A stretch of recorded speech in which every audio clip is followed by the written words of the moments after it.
మనం ఈ వీడియోలో ముల్లంగి పెరుగు పచ్చడి చేసుకుందాం.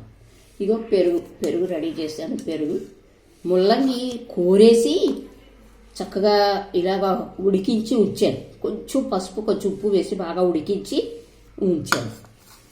అది ఇందులో కలిపేసుకోవడమే. కలుపుకొని ఉడికించింది. అల్లం పచ్చిమిరపకాయలు అన్నీ దంచి జీలకర్ర కూడా వేశాను. దంచి గుడ్డ చేసి ఉంచాను.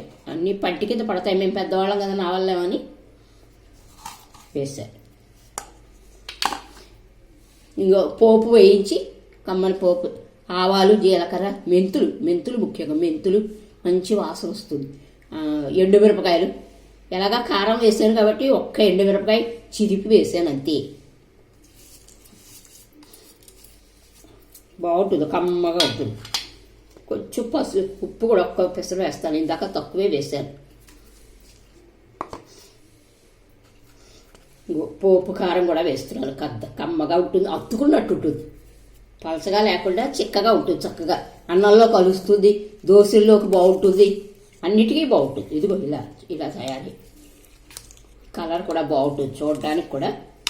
చూడడానికి ఇంపు అయితేనే తినడానికి ఇంపు అంటారు పెద్దవాళ్ళు. అందుకే కమ్మగా బాగుండాలి. అన్నీ పట్టి కింద పడుతూ ఆవాలు మెంతులు జీలకర్ర అన్నీ పట్టి కింద పడుతూ బాగుంటుంది. అల్లం పచ్చిమిరపకాయ కూడా కచ్చాపచ్చాగా దంపుకోవాలి, బాగా మిక్సీలు చేసేసుకోకూడదు.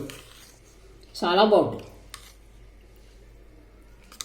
దోశల్లోకి ఆవడలా ఉంటుంది.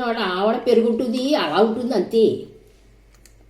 మనం గారెలు అవి కూడా చేసుకుంటే ఇలా నంచుకోవచ్చు. చాలా బాగుంటుంది. అన్నహితం అవుతుంది చక్కగా.